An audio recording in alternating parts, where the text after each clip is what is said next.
बिस्मिल्लाहिर्रहमानिर्रहीम। हमारे चैनल में खुश आमदीद। मामा, मुझे वो गुड़िया चाहिए। वो बाजार से गुजर रही थी जब उसकी बेटी ने उससे पुकारा। वो उसकी पुकार सुनकर उसकी तरफ मुतवज्जो हुई तो देखा वो एक स्टॉल पर पड़ी गुड़िया की तरफ इशारा करके बोली, जो कपड़े की बनी हुई थी लेकिन कुछ अजीब सी थी।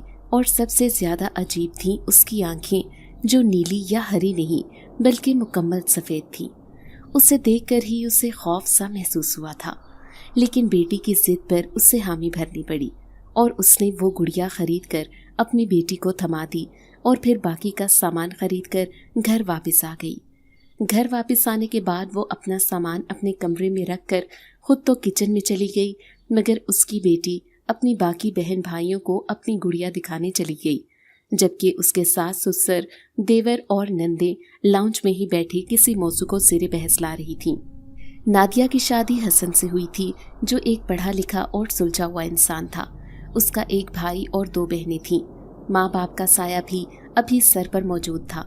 हसन सबसे बड़ा था और अभी बस उसकी ही शादी हुई थी, जबकि हसन से छोटे भाई और उससे छोटी बहन की मंगनी हो चुकी थी, जिनकी कुछ दिन बाद शादी का दिन भी आने वाला था। सबसे छोटी उसकी नंद अभी 18 साल की थी और पढ़ रही थी। तभी उसकी शादी का कुछ भी नहीं सोचा गया था। एहसन और नादिया के 3 बच्चे थे, 2 बेटियां और 1 बेटा। उसकी बड़ी बेटी 7 साल की और उससे छोटी 6 साल की, जबकि बेटा अभी 4 साल का था और दोनों बहनों से छोटा था। हसन और उसके भाई की अपनी फैक्ट्री थी, जिसे वो दोनों भाई ही देखते थे, जबकि वालिद ज्यादातर घर में ही होते थे। उनका शुमार खाते पीते अमीर घराने में होता था, क्योंकि उन्हें खुदा के करम से किसी भी चीज़ की कोई कमी नहीं थी। नादिया का मैका भी काफ़ी बड़ा था, जिसमें उसके 3 भाई, 3 भाभियाँ और उनके बच्चे शामिल थे। नादिया के वालिदैन का इंतकाल हो चुका था और उसके अपने बच्चे भी स्कूल जाते थे। तभी उसका अपने मायके में कम ही आना जाना होता था, क्योंकि उसका मायका दूसरे शहर में था। अपनी नंद के साथ मिलकर उसने रात का खाना बनाया और फिर बच्चों को लेकर उनके कमरे में चली आई। उनका बेटा उनके साथ ही सोता था, जबकि उसकी दोनों बेटियों के लिए उनके साथ वाला कमरा सेट किया गया था। वो बेटियों के कमरे में आई तो देखा कि बड़ी बेटी अपनी उसी अजीब सी गुड़िया को थामे उसे चलाने की कोशिश कर रही थी। फिजा बेटा, सो जाओ आकर, उसने बेड के करीब आकर आवाज लगाई थी। छोटी बेटी किरण अपने बिस्तर पर लेटी सो चुकी थी, क्योंकि वो सारा दिन स्कूल में गुजार कर और वापस घर आकर खेल कूद कर थक जाती थी। मम्मा, ये बोलती ही नहीं है। फिजा ने अपने हाथ में थामी गुड़िया नादिया के हवाले करते हुए कहा, तो नादिया ने गुड़िया हाथ में लेकर उसके बटन टटोलना शुरू कर दिए। वो जोर जोर से बटन ढूंढती गुड़िया को मुसलसल दबा रही थी, मगर वो चल नहीं रही थी, ना ही उसका बटन मिल रहा था। लेकिन इस सब में नादिया ये नहीं देख पाई कि उस गुड़िया की सफ़ेद आंखें सुर्ख आंखों में बदलने लगी थीं और उस गुड़िया के होंठों की मुस्कुराहट यकदम गायब हो चुकी थी। इसे छोड़ो, इधर आओ, तुम्हें मैं सुलाऊं। फिर सुबह जल्दी उठना है और स्कूल भी जाना है।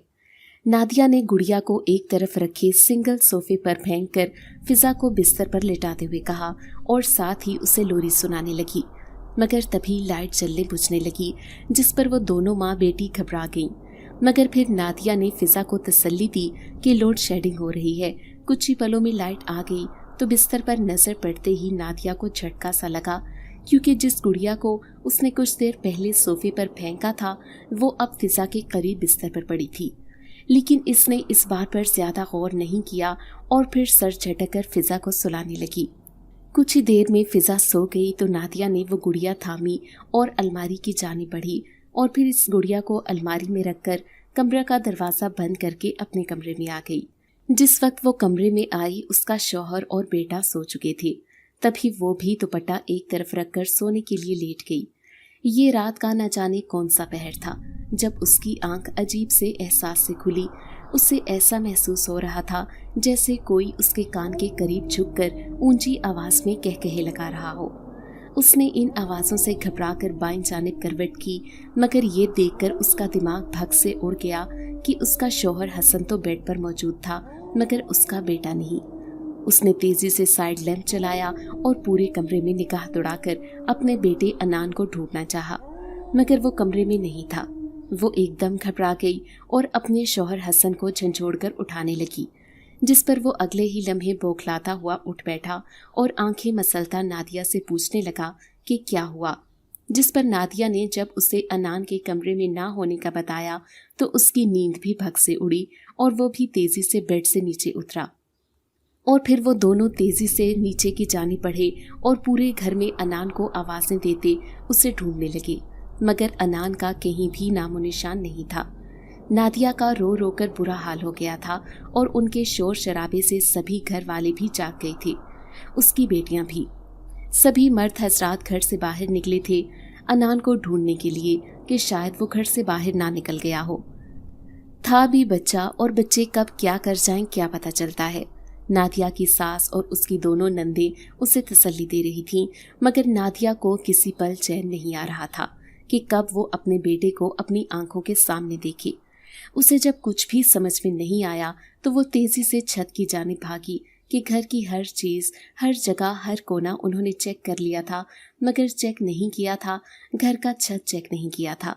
तभी वो छत की तरफ भागी थी, मगर कोई उसके पीछे नहीं गया था कि सब ही परेशान निढाल से बैठे थे। नादिया भागती हुई छत पर आई थी, मगर छत पर आते ही उसकी चीख पूरे छत पर गूंजी थी, क्योंकि सामने ही उसे अनान नजर आया था जो छत की चार दीवारी पर खड़ा था और नीचे कूदने को तैयार था। नादिया की चीख पर उसने मुड़कर अपनी माँ को देखा और फिर पुरस्कार अंदाज में मुस्कुराकर अपने कदम ढीले छोड़ दिए और अगले ही पल वो छत से नीचे जा गिरा।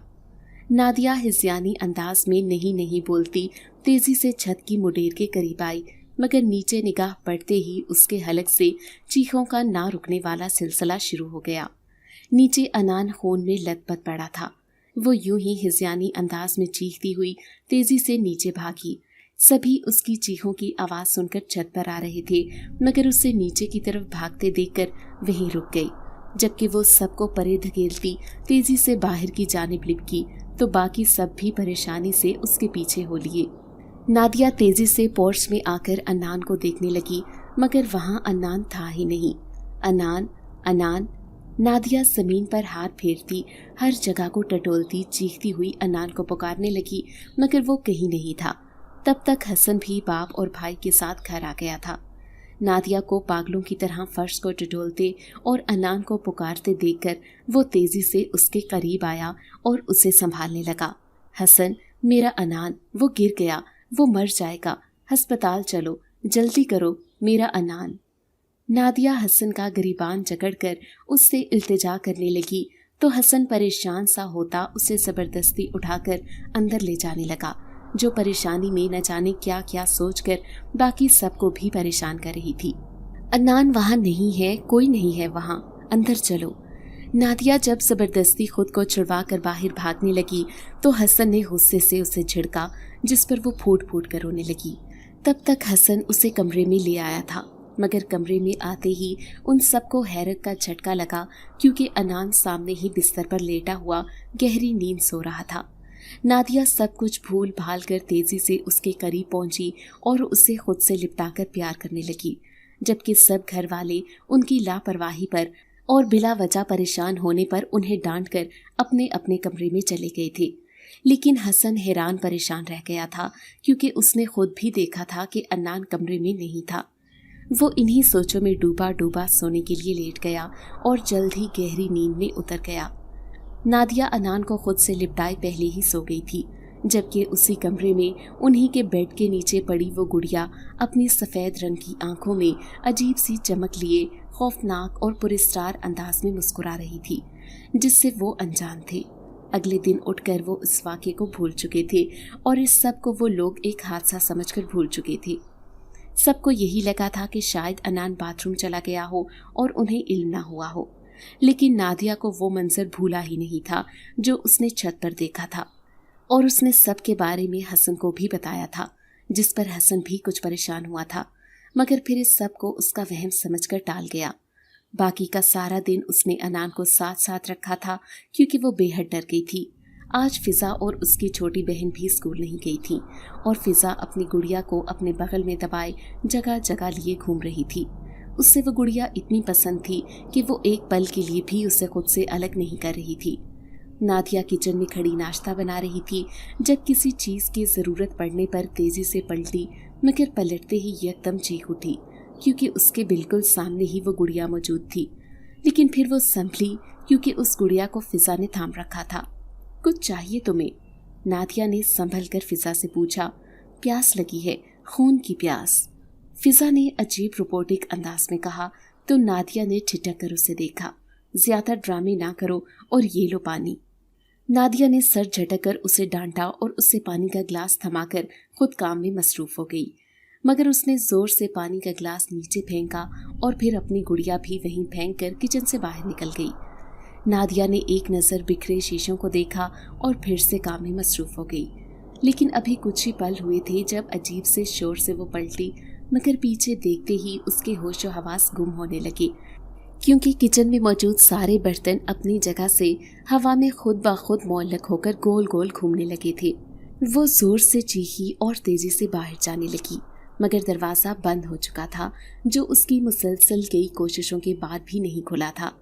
वो सारे के सारे बर्तन अब गोल गोल उसके इर्द गिर्द मंडलाने लगे थे और उनके शोर से न सिर्फ उसका सर फट रहा था बल्कि उनके यूं खुद ब खुद हरकत करने से उसका दिल दहल रहा था कि अब तो हलक से आवाज़ निकलने से भी इनकारी थी।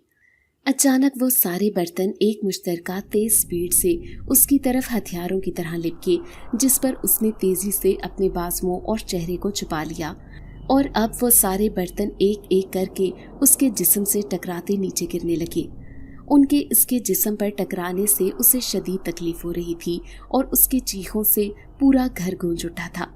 उसके कंधों, सर और कमर से खून निकलने लगा था और वो इतनी तकलीफ से निढाल होती अब नीचे गिरकर करा रही थी। उसकी चीखों की आवाज़ सुनकर सभी घर वाले अंदर आए तो उसे पागलों की तरह नीचे बैठकर चीखते हुए देखा। हसन तेजी से उसकी तरफ लपका और उसे आगोश में भरकर संभालने की कोशिश करने लगा। हसन, वो मुझे मार देगा, वो बर्तन। हसन को अपने करीब पाकर नादिया को थोड़ी तसल्ली हुई थी, तभी हिचकियां भरती हुई वो हसन को बताने के साथ उन बर्तनों की तरफ इशारा करने लगी जो कुछ देर पहले तक उससे बुरी तरह जख्मी करके पूरे किचन में बिखरे थे। लेकिन ये देखकर वो एक बार फिर हैरत की ज्यादती से चीख उठी कि अब वो बिल्कुल तरतीब से रैक में लगे थे। क्या कह रही हो? कोई नहीं है यहाँ।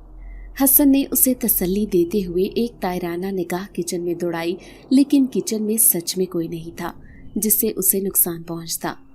नादिया ने सब कुछ अपनी आंखों से देखा था, लेकिन अब सब कुछ पहले जैसा देखकर उसके हवास बरकरार नहीं रह पाए थे और अगले ही पल वो हसन की बाहों में झूल गई।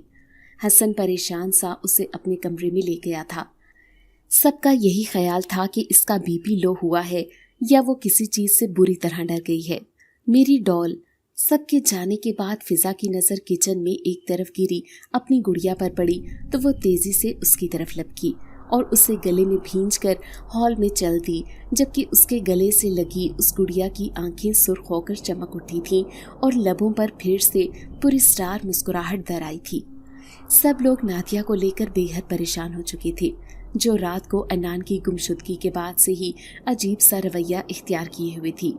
पहले सबको लग रहा था कि अनान की गुमशुदगी की वजह से वो ऐसा बर्ताव कर रही है, लेकिन अब तो अनान भी मिल चुका था और घर में भी सब ठीक था। फिर उसका इस तरह का रवैया इख्तियार करना हर किसी की समझ से बाहर था। हसन नादिया के पास ही था, जबकि अनान और उसकी छोटी बहनें भी माँ के पास ही परेशान और उससे लिपटी हुई थी, जबकि फिजा बाहर हॉल में बैठी अपनी गुड़िया के साथ खेल रही थी और उसके करीब ही उसकी दोनों फूफियाँ, चाचू और दादा दादी भी वहीं बैठे हुए थे। ए सारा, मुझे जरा कमरे में तो ले चल, कमर अकड़ गई है यहाँ बैठ बैठ कर। फिजा की दादी ने उसकी फुप्पो से कहा तो सारा सर हिलाकर उठी और अपनी माँ को कमरे में लेकर जाने लगी।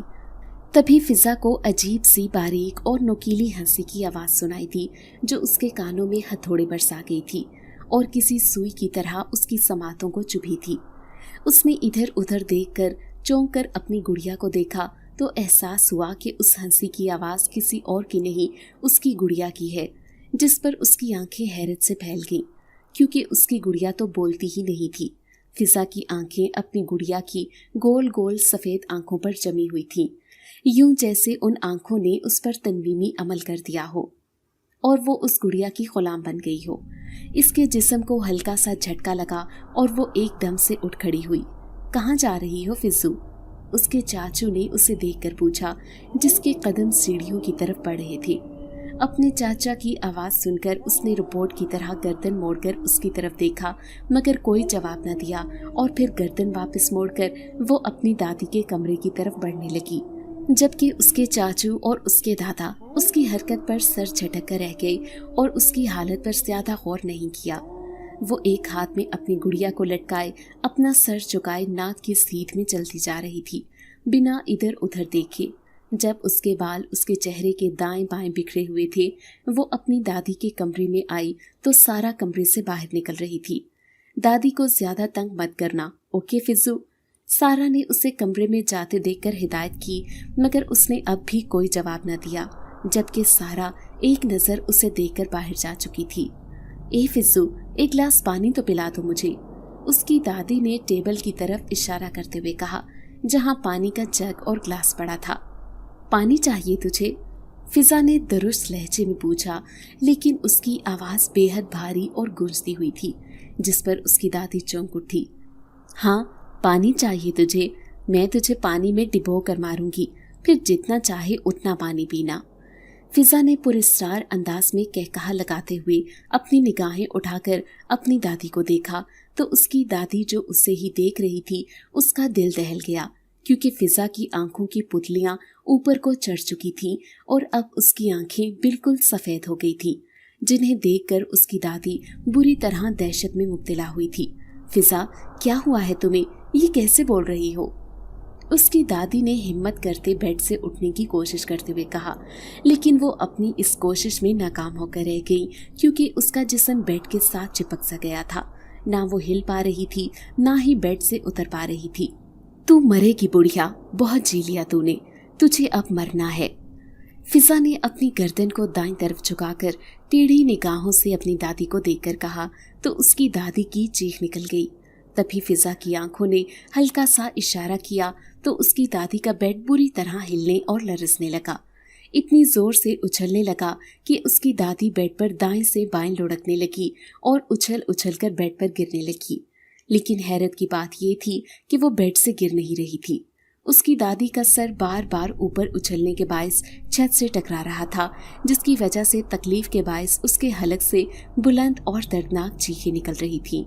उसकी चीखों में फिजा के भयानक कहकहे भी शामिल हो चुके थे, मगर उसके हाथ में पकड़ी गुड़िया के लब खामोश थे, लेकिन उसकी आंखों से लाल रंग की शुआएं सी निकल रही थीं। उसकी दादी चीखती हुई अपने आप को बचाने और किसी को मदद के लिए पुकारने के लिए कोशिश कर रही थी, जब अचानक कमरे में न जाने कहां से पानी भरने लगा। उसकी दादी की आंखें खौफ से फैल गईं। उसने चीखना चाहा, मगर पानी इतनी तेजी से और इतनी मिकदार में कमरे में भरा कि वो पानी में डूब गई और डुबकियां खाने लगी।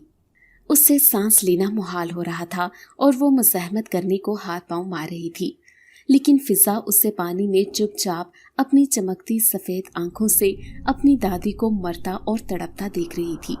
पूरे कमरे में फिजा के कहकहों की आवाज़ गूंज रही थी, जिससे साफ जाहिर था कि वो बिल्कुल ठीक है। तभी अचानक दरवाज़ा खुला और फिजा नीचे गिर गई। आने वाला हसन था, जो फिजा को ढूंढते हुए यहाँ आया था। तभी अचानक दरवाज़ा खुला और फिजा नीचे गिर गई। आने वाला हसन था, जो फिजा को ढूंढते हुए यहाँ आया था, मगर फिजा को बेहोश देखकर वो तेजी से उस पर झुका और उसका गाल थपथपाने लगा। लेकिन तभी उसकी नज़र अपनी माँ पर जा पड़ी, जो बेड पर लेटी बुरी तरह खांस रही थी और अपने गले को दबा रही थी। उसका चेहरा खतरनाक हद तक सुर्ख पड़ गया था और देखने से ऐसे लग रहा था जैसे उसका सांस घुट रहा हो। वो अपनी माँ और बेटी की ये हालत देखकर चीखा तो अगले ही पल सब लोग उसके कमरे में जमा हो गए। हसन अपनी माँ को जगाने की कोशिश कर रहा था, जो जल्द ही जाग गई और फटी फटी आंखों से इर्द गिर्द का सारा मंजर देखने लगी, जहाँ उसके सभी घर वाले उसके गिर्द जमा थे।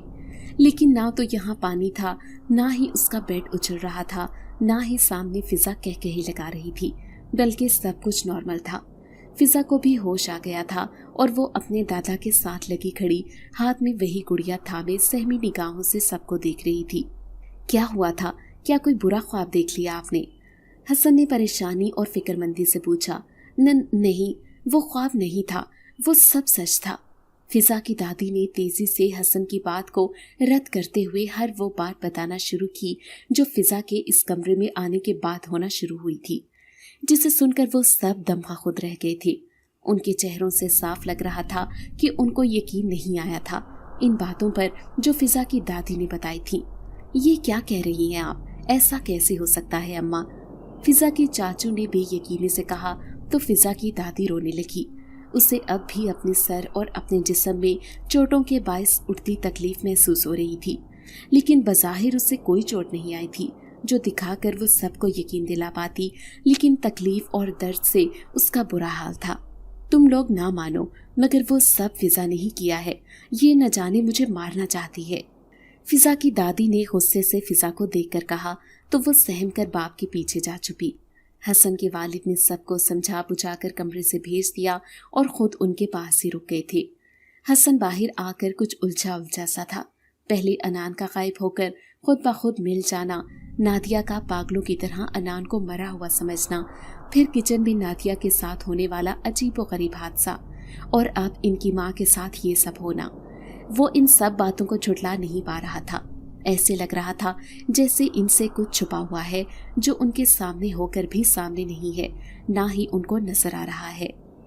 میں نے دادو کو نہیں مارا بابا، وہ اپنے قریب سے آتی فضا کو روحانسی آواز پر ہوش میں آیا تھا۔ نہیں میرا بچہ، مجھے پتا ہے آپ نے کچھ نہیں کیا، دادو بس ڈر گئی تھی، آپ ادھر آؤ میرے پاس۔ فضا کو اپنے قریب کر کے وہ اس کا ماتھا چوم کر اس سے بہلاتا ہوا بولا، لیکن وہ دل ہی دل میں بے حد پریشان ہو چکا تھا، کیونکہ اتنا تو وہ سمجھ گیا تھا کہ بات جتنی سیدھی نظر آ رہی تھی اتنی سیدھی نہیں تھی۔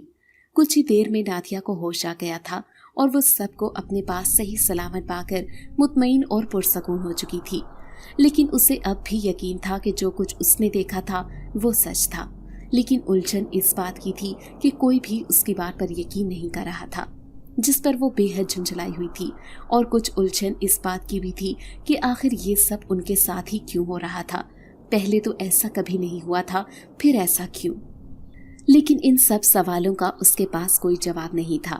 رات کا کھانا کھانے کے بعد وہ سب لوگ اپنے اپنے کمروں میں سونے کے لیے جا چکے تھے۔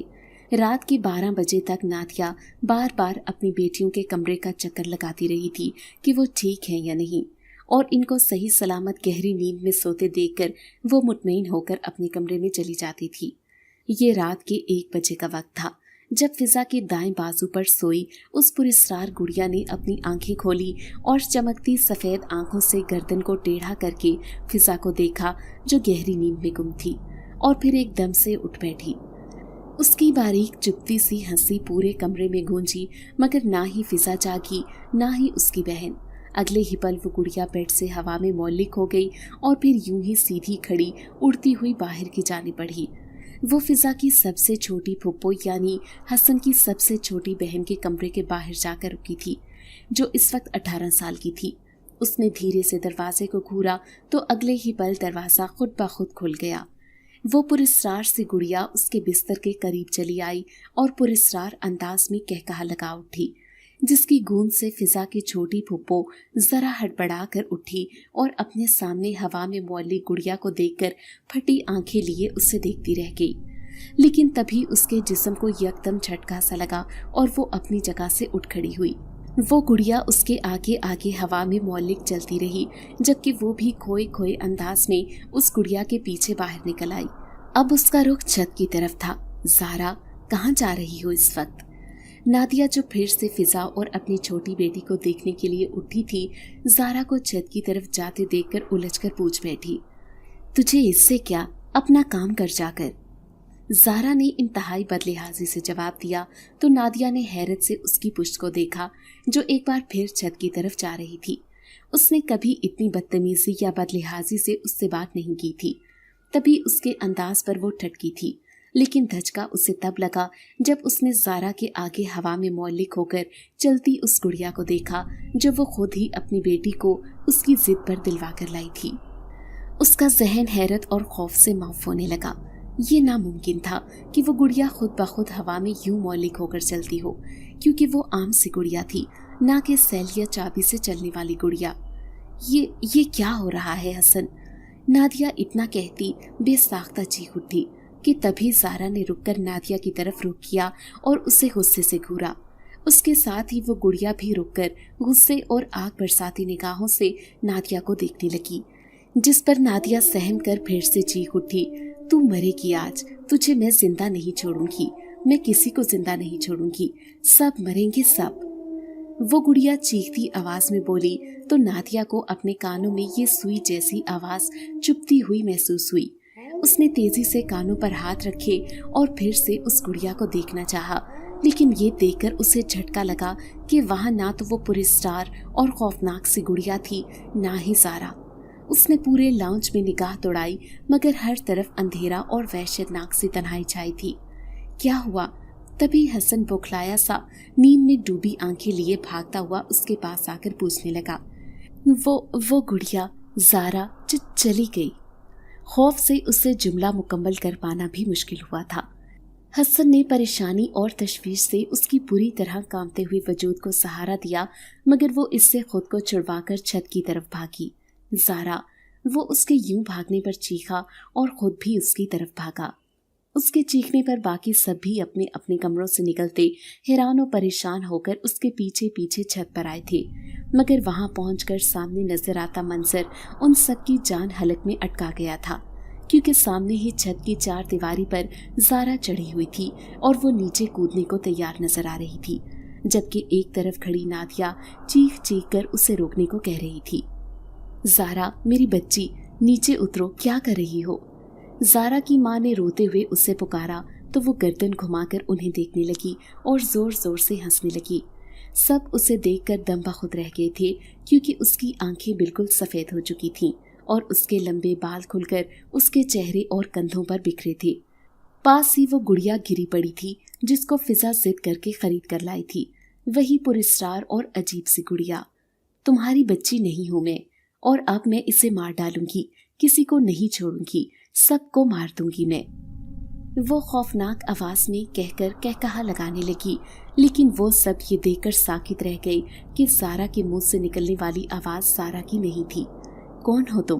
کیا چاہتی ہو ہم سے؟ حسن کے بھائی نے غصے سے اسے پکارا۔ باقی سب بری طرح رو رہے تھے۔ موت، تم سب کی موت چاہتی ہوں میں، اور مجھے تم میں سے کوئی نہیں روک سکتا، میں تم سب کو مار دوں گی۔ اتنا کہہ کر زارا نے اپنا ایک قدم آگے بڑھایا تو سب بے تحاشا چیخ اٹھے، رکو، مت مارو میری بیٹی کو، چھوڑ دو اسے۔ زارا کے والد نے التجائیہ انداز میں کہا تو وہ نفی میں سر ہلا کر مکروہ انداز میں کہکہا لگاتی ہوئی خود کو ڈھیلا چھوڑ گئی، اور اگلے ہی پل زارا چیختی ہوئی دوسری منزل سے نیچے جا گری۔ اس کے گرتے ہی سب زور سے چلا اٹھے اور تیزی سے واپس نیچے کو بھاگے، جبکہ وہ گڑیا اب زمین سے اٹھ کر پھر سے نیچے کی جانب جانے لگی تھی، اپنے مالک کے پاس، یعنی فضا کے پاس۔ وہ سب لوگ نیچے پہنچے تو زارا خون میں لت پت نیچے گری تھی اور آخری سانسیں لے رہی تھی۔ اس کو سانسیں لیتے دیکھ کر ان کی جان میں جان آئی، اور پھر حسن اور اس کا بھائی تیزی سے اسے گاڑی میں ڈال کر ہسپتال لے گئے۔ باقی سب روتے ہوئے گھر میں ہی بیٹھ کر اس کی صحت یابی کے لیے دعا کرنے لگے، مگر کچھ یاد کر کے ٹھٹکے۔ بچے، نادیہ نے چونک کر کہا تو سب ایک دوسرے کی طرف دیکھ کر کمروں کی طرف بھاگے۔ کچھ ہی دیر میں وہ سب لوگ تینوں بچوں کے لیے باہر آ گئے تھے اور لاؤنج میں بیٹھ کر قرآنی آیات اور آیت الکرسی کا ورد کرنے لگے تھے۔ فضا گڑیا کو اندر ہی چھوڑ آئی تھی۔ نادیہ کو بھی سمجھ میں آ گیا تھا کہ یہ سب اس گڑیا کی وجہ سے ہو رہا ہے، اور اب جلد ہی وہ اس گڑیا سے چھٹکارا پانے والے تھے، اس سے پہلے کہ وہ ان کا مزید کوئی جانی نقصان کرتی۔ پہلے بھی نادیہ اور اس کی ساس مرتی مرتی بچی تھیں، اور اب وہ مزید دیر کر کے کوئی رسک لینا نہیں چاہتے تھے۔ ساری رات یوں ہی بے چینی میں گزری تھی، اور پھر اگلے دن یہ روح فرسا خبر ملی کہ زارا سر میں بے حد گہری چوٹ لگنے کے باعث کوما میں جا چکی ہے، جس پر سب دل برداشتہ ہو کر ہسپتال کی طرف روانہ ہوئے۔ نادیہ نے وہاں جا کر حسن کو اس گڑیا کی بابت سب بتا دیا تھا، جس پر وہ بھی فکر میں ڈوب گیا تھا۔ دوپہر کو سب لوگ گھر واپس آ گئے تھے۔ حسن نے آتے ہی فضا سے اس گڑیا کو چھین کر باہر پھینک دیا تھا، جس پر وہ کافی روئی اور چیخی چلائی، مگر کسی نے اس کی پرواہ نہ کی۔ لیکن دل تو سب کا تب اچھل کر حلق میں آیا जब वही गुड़िया उन्होंने फिर से लॉन्च में देखी।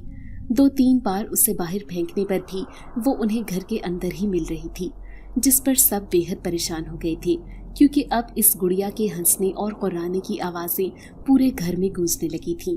वो सब लोग एक कमरे में बंद होकर रह गए थे, जबकि हसन उस गुड़िया को जहाँ से खरीदा था वहाँ पता करने चला गया था, ताकि इस गुड़िया को किसी तरह ख़त्म किया जा सके। लेकिन चाहकर भी वो उस दुकान को ढूंढ नहीं पाया था जहाँ से फिजा ने वो गुड़िया खरीदी थी। थका हारा वो वापसी के रास्ते पर गामसन था, जब रास्ते में एक चर्च के सामने रुकना पड़ा। सामने ही एक आदमी, जो कि एक पादरी था, बैठा हुआ बुरी तरह रो रहा था और चर्च की तरफ देखकर खुद को कोस रहा था कि उसने अपनी गलती की वजह से कई जानों को खतरे में डाल दिया। हसन ने करीब जाकर उसका गम बांटने की गर्ज से पूछा कि क्या हुआ, तो वो बताने लगा कैसे एक गुड़िया उसकी वजह से खतरनाक होकर लोगों को नुकसान पहुंचा रही है। उसकी बात सुनकर हसन के दिमाग में झमाका हुआ, तो उसने जल्दी से उस गुड़िया की तस्वीर निकालकर पादरी को दिखाई, जिस पर पादरी ने कहा कि ये वही गुड़िया है जिसकी वो बात कर रहा है।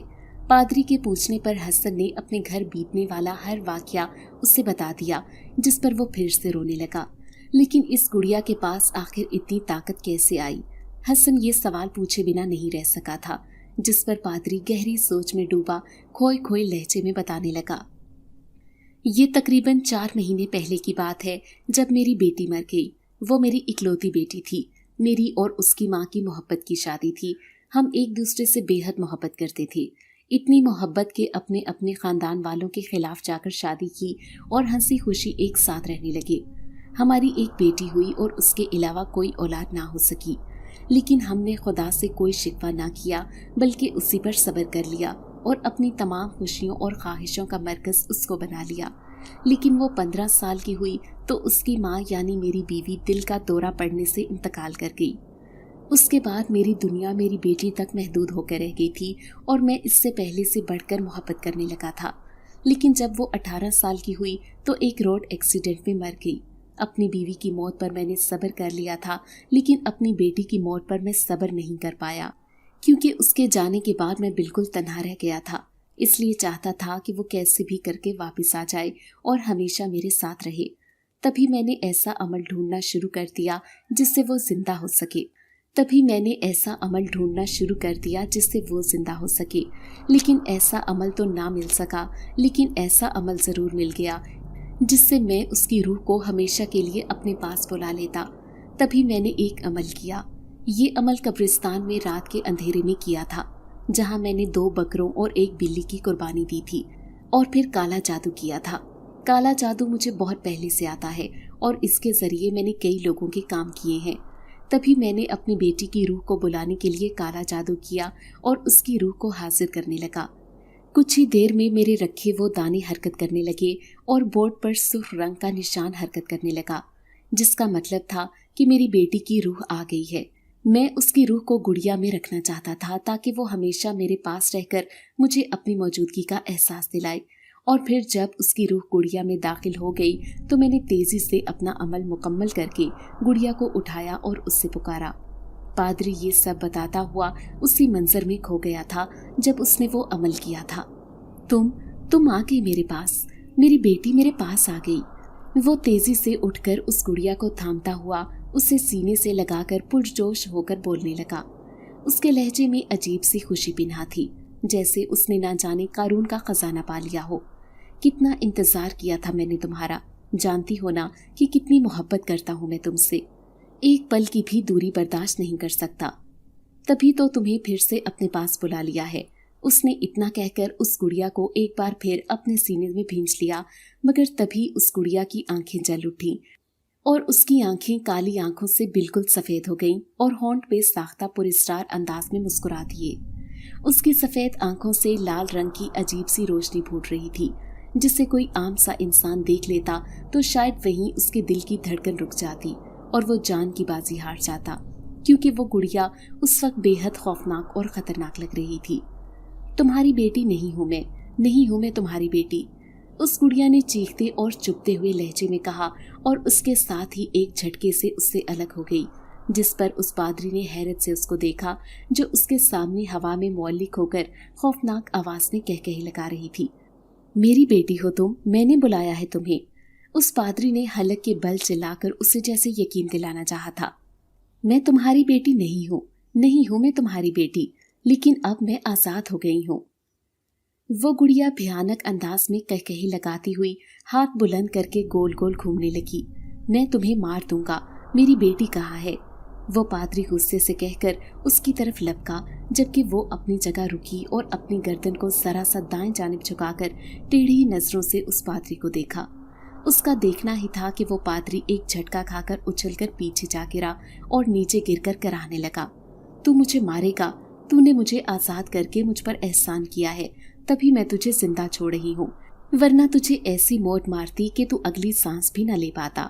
اس گڑیا نے بھاری لہجے میں کہہ کر نفرت سے پادری کو دیکھا جو بری طرح کرا رہا تھا، اور پھر تیزی سے گھومی اور یوں ہی اڑتی ہوئی باہر نکل گئی، جبکہ پیچھے وہ پادری چیختا ہوا اور روتا اپنا سر زمین پر پٹکنے لگا، لیکن وہ گڑیا جا چکی تھی۔ پادری اس منظر کو یاد کر کے سر چٹکتا رونے لگا۔ روح تو آ گئی تھی، مگر وہ میری بیٹی کی روح نہیں تھی، بلکہ کوئی بدکماش اور بدروح تھی جو سب کے لیے منحوس تھی اور سب کو نقصان پہنچانا چاہتی تھی۔ وہ کہاں گئی میں نہیں جانتا، لیکن آج تک پچھتا رہا ہوں کہ میں نے فطرت کے اصولوں کے خلاف جا کر کیوں اپنی بیٹی کی روح کو بلانا چاہا اور اسی دوران غلطی سے کسی بدروح کو اس دنیا میں آنے کی اجازت دے دی۔ جو ہونا تھا ہو گیا، لیکن اب میں نہیں چاہتا کہ میرے گھر والے مزید کسی خطرے میں پڑے، تو آپ میرے ساتھ چلیں تاکہ اس بدروح گڑیا کو ختم کیا جا سکے اور آپ کی وجہ سے جو بگاڑ پیدا ہو رہا ہے اسے سدھارا جا سکے۔ حسن نے کہا تو وہ پادری روتا ہوا اٹھ کھڑا ہوا اور پھر ایک طرف موجود اپنے گھر کی جانب چل دیا۔ وہاں سے اس نے اپنا کچھ ضروری سامان لیا اور پھر حسن کے ہمراہ اس کے گھر کی طرف روانہ ہو گیا۔ کچھ ہی دیر میں وہ حسن کے ہمراہ گھر پہنچ چکے تھے، مگر سبھی گھر والے ایک طرف سہمے سے کھڑے تھے، جبکہ فضا بکھرے بال لیے اپنی گڑیا کو تھامے جھولے پر جھولا جھول رہی تھی، جس کا صاف مطلب تھا کہ وہ بدروح فضا کے جسم میں داخل تھی۔ اس پادری نے تیزی سے ایک طرف بیٹھ کر اپنا سامان نکالا اور ایک بورڈ سا زمین پر رکھا، جس کے اوپر 2-3 پلاسٹک کے پتلے رکھے تھے۔ درمیان میں ایک سرخ سا نشان تھا، جبکہ کراس کے انداز میں اس بورڈ میں کئی نشان بنے تھے۔ جگہ جگہ سوئیاں چبھوئی گئی تھیں، جبکہ اس بورڈ کے چاروں طرف 4 لیمو رکھنے کے بعد اس بورڈ کے درمیان میں ایک کالے رنگ کے کپڑوں والا پتلا رکھا اور پھر آنکھیں بند کر کے زیر لب کچھ پڑھنا شروع کر دیا۔ اس پادری نے اپنا عمل شروع ہی کیا تھا کہ فضا کے جسم کو ایک جھٹکا لگا اور وہ بکھرے بال لیے اچانک فضا میں معلق ہو کر قرانے لگی، بند کر اسے ورنہ سب کو جلا کر بھسم کر دوں گی۔ فضا کے اندر موجود اس بدروح نے چیخ کر کہا تو سب چیخ اٹھے، مگر اس پادری نے عمل نہیں روکا اور اپنا ورد جاری رکھا۔ اچانک ہر طرف اندھیرا پھیل گیا اور پھر ایک طرف آگ جلنے لگی جو اس پادری نے ہی جلائی تھی۔ فضا ایک دم چیختی ہوئی اس پادری کے قریب آ کر اس پر حملہ آور ہوئی، مگر اس کے قریب پہنچنے سے پہلے ہی اسے ایک جھٹکا لگا اور وہ اس سے دور جا گری۔ اس نے خونخوار نگاہوں سے پادری کو دیکھا اور پھر حسن پر حملہ آور ہوئی اور اس سے بالوں سے دبوچ کر گھسیٹنے لگی، جس پر سب خوف سے چیخنے لگے۔ بورڈ پر رکھا پلاسٹک کے پتلے اب اپنی جگہ سے چل کر آہستہ آہستہ آگے بڑھنے لگے، جبکہ اس بورڈ کے اندر موجود سوئیاں اچھلنے لگی تھیں۔ فضا نے حسن کو زور سے دیوار پر دے مارا، جس سے اس کا سر پھٹ گیا اور وہ کراہتا ہوا بے ہوش ہو گیا۔ بند کر اسے ورنہ میں ان سب کو مار دوں گی۔ فضا نے قرا کر پھر سے پادری کو دھمکی دی، مگر اس نے پھر نظر انداز کر دیا اور ایک سوئی اٹھا کر کالے پتلے کے پیٹ میں چبو دی، جس سے فضا حلق کے بل دردناک انداز میں چیخ اٹھی اور بری طرح تڑپنے لگی، کیونکہ پادری ایک کے بعد ایک سوئی کالے پتلے کے اندر چبوتا جا رہا تھا اور اس کی چیخوں سے پورا گھر گونجتا جا رہا تھا۔ تبھی فضا کے جسم کو ایک زوردار جھٹکا لگا اور وہ نیچے گر کر بے ہوش ہو گئی۔ اس کے فوراً بعد وہ گڑیا حرکت میں آئی، جس کا صاف مطلب تھا کہ وہ فضا کا وجود چھوڑ کر واپس گڑیا میں حلول کر گئی ہے۔ میں نے کہا بند کر اسے، وہ گڑیا تیز چپتی ہوئی آواز میں چیخی، مگر پادری کان لپیٹے لگا رہا۔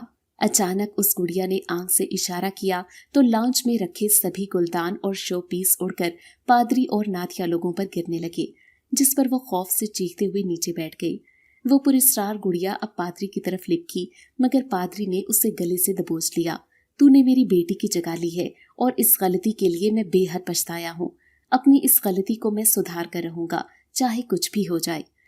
اتنا کہہ کر اس نے اس گڑیا کو زمین پر پٹکا اور تیزی سے کوئی منتر پڑھتے ہوئے اس کے گرد حصار کھینچ دیا۔ وہ گڑیا تڑپتی مچلتی رہی مگر اس حصار سے باہر نہ نکل سکی۔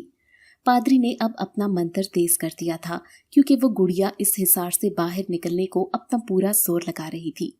پادری نے تیزی سے اس کالے پتلے میں ایک اور سوئی چبو کر کوئی منتر پڑھا اور پھر آہستہ آہستہ اس پر کراس کے نشان بنانے لگا۔ بورڈ کے اندر موجود سرخ نشان اب پھیل کر بڑا ہونے لگا تھا۔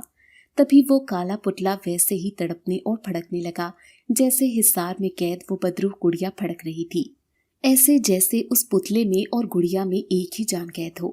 پادری نے ایک نفرت بھری نگاہ اس درد سے تڑپتی گڑیا پر ڈالی اور پھر اس کالے پتلے کو اٹھا کر آگ میں ڈال دیا، جس پر اس پتلے کو آگ اپنی لپیٹ میں لینے لگی۔ لیکن اسی کے ساتھ ہی جادوئی حصار میں قید وہ بدروح گڑیا کو بھی آہستہ آہستہ آگ لگنے لگی تھی اور وہ گڑیا بھی آگ میں جلنے لگی۔ اس کا سارا جسم آگ میں ڈوب رہا تھا اور اس کی خوفناک اور دردناک چیخیں پورے گھر میں گونج رہی تھیں، جن کو سن کر سب گھر والے اپنے کانوں پر ہاتھ رکھ چکے تھے۔ فضا اور حسن بھی ہوش میں آ چکے تھے اور اس گڑیا کو جلتے ہوئے دیکھ رہے تھے جو پادری کو دھمکیاں دے رہی تھی، تجھے زندہ نہیں چھوڑوں گی، تو مرے گا، تو مرے گا۔ وہ یہی کہتی کہتی مکمل آگ میں جھلس چکی تھی اور اب وہاں اس کی صرف راکھ بچی تھی۔ بورڈ کے اندر حرکت کرتے پلاسٹک کے پتلے رک گئے تھے اور ان کے درمیان میں موجود سرخ نشان اب کالا ہو چکا تھا۔ آگ بھی بجھ چکی تھی جب اس بدروح اور منحوس گڑیا کا نام و نشان بھی مٹ چکا تھا۔ اس کالے جادو کے مکمل ہوتے ہی وہ پادری سارا سامان سمیٹ کر اور اس بدروح کی راکھ کو سمیٹ کر ایک شاپر میں ڈالتا اٹھ کھڑا ہوا اور ایک بار حسن اور اس کے گھر والوں سے معافی مانگی کہ یہ سب اسی کی وجہ سے ہوا تھا، اور پھر ان کے گھر سے نکل گیا۔ حسن اور اس کے گھر والوں نے سکون کا سانس لیا کہ ایک بڑی مصیبت سے وہ لوگ نکل آئے تھے اور ان کو یقین تھا کہ جلد ہی زارا بھی ٹھیک ہو جائے گی۔ اگر آپ کو آج کی کہانی اچھی لگی ہے تو ویڈیو کو لائک ضرور کریں۔ اگر آپ کو دہشت ناک دل کو جکڑ دینے والی کہانیاں پسند ہیں تو ایسی ایک کہانی روزانہ سننے کے لیے ہمارے چینل کو سبسکرائب کریں۔ اجازت چاہتے ہیں، اللہ حافظ۔